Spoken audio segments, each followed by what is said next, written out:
So Aronoff outlines 7 principles of image interpretation and that are used to carry out 4 different kinds of tasks.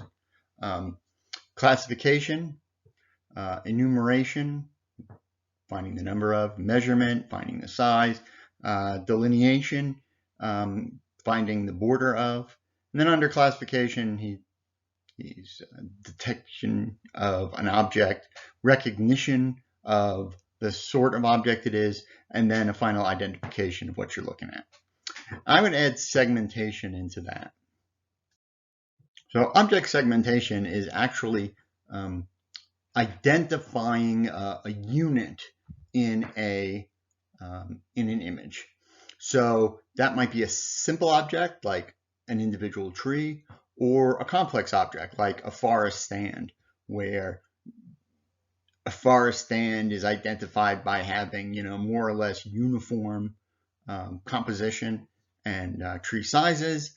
And you might have 2 forest stands next to each other that vary, but there's so much natural variability in the 2 stands that it's hard to draw a line where one begins and ends. But drawing that line and finally drawing a polygon around each one of those stands is the task of object segmentation. And this is actually a tremendous problem in digital analysis of images in a variety of fields, including computer science, because if you look at the world through a camera, for instance, on a self-driving car, you want to be able to identify what things are cars, what things are stop signs, and you need to be able to identify where the objects start and stop before you can figure out what they are. So it's a necessary step. It comes before all the other approaches, although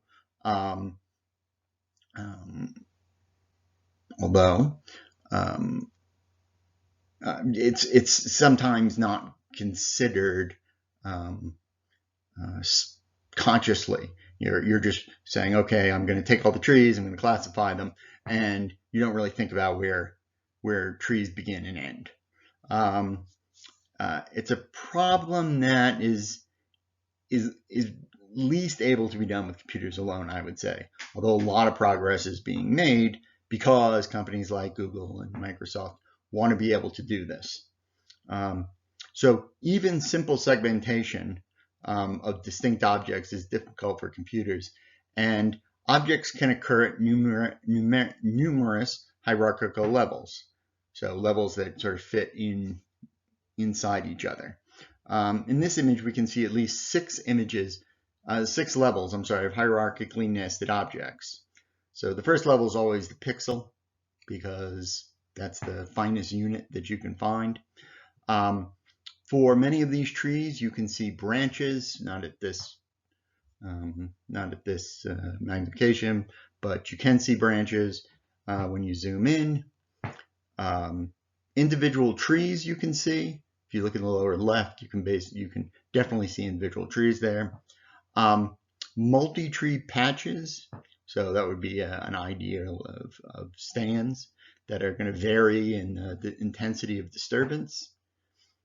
Landscape units of varying slope position, level of disturbance. So you might have an entire north-facing slope with some features that are distinctly different than a south-facing slope. And then level 6 is just the whole image, which is considered another level in this hierarchy. Just to give you an example, again, level 1 is pixels. Levels 2, you can see branches. Level 3, you can see individual trees. Level 4, you can see a sort of disturbance patch there at the lower left.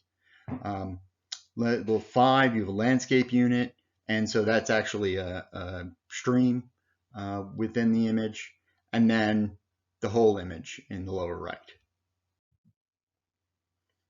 So let's look at classification.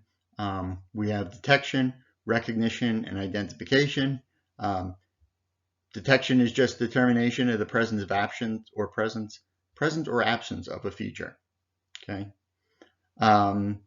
Recognition, classification to a general class of objects like some kind of tree, and identification, classification to the most specific class being considered, for instance, the Douglas fir. To the right, I'm showing you that this distinction only makes sense in the context of a formal hierarchy of identification. For instance, you need to be able to say, well, okay, deciduous trees and coniferous trees. And under coniferous trees, we might have various different species, but we can always relate up in the hierarchy to just simply tree. So in this case, objects are being identified. These are the individual stands, probably areas with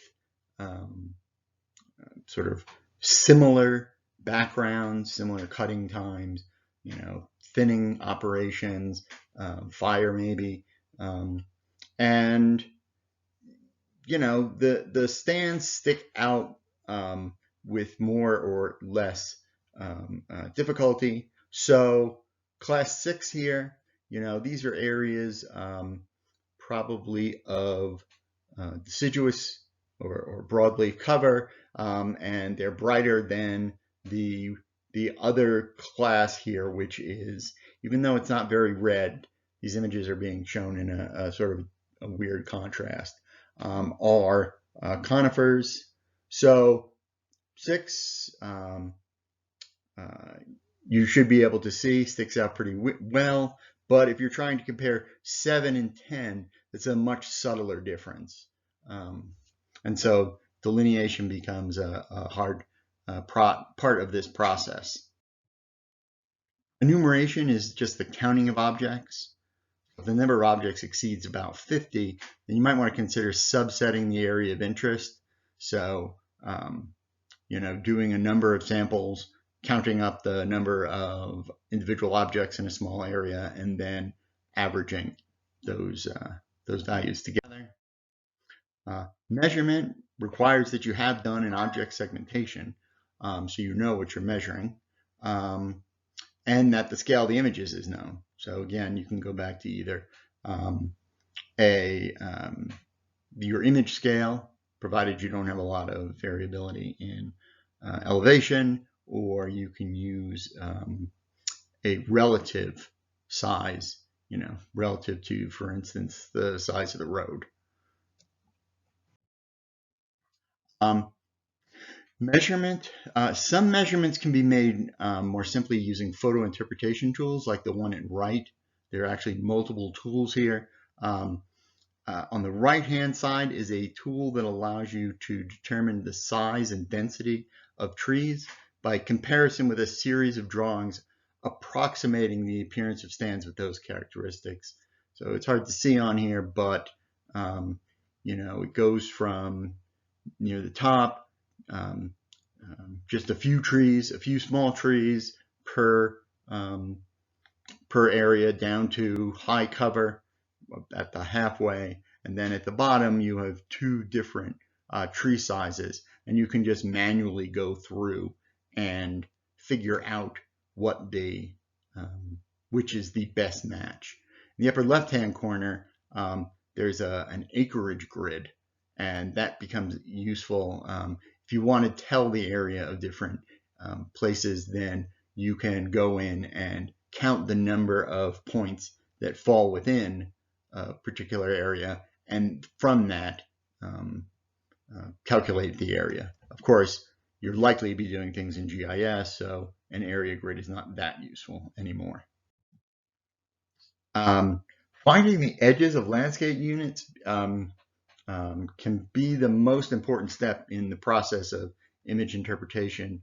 For instance, the borders of wetlands have legal consequences for the development. So use of aerial photos is generally one of a multi-step process that ends with field observations, but you start out with something like this, where you're you're roughly sketching the lines. And after college, this is something I did for 2 years. This kind of work, and actually how I got involved in remote sensing, for those of you who are interested. Similarly, in forestry, stand boundaries are used to distribute field observations, and those field observations are going to be used as attributes for the entire area. So if you haven't properly delineated each of the little areas, then your subsampling in the field is going to be incorrect, and you're going to wind up increasing the amount of field work that's necessary.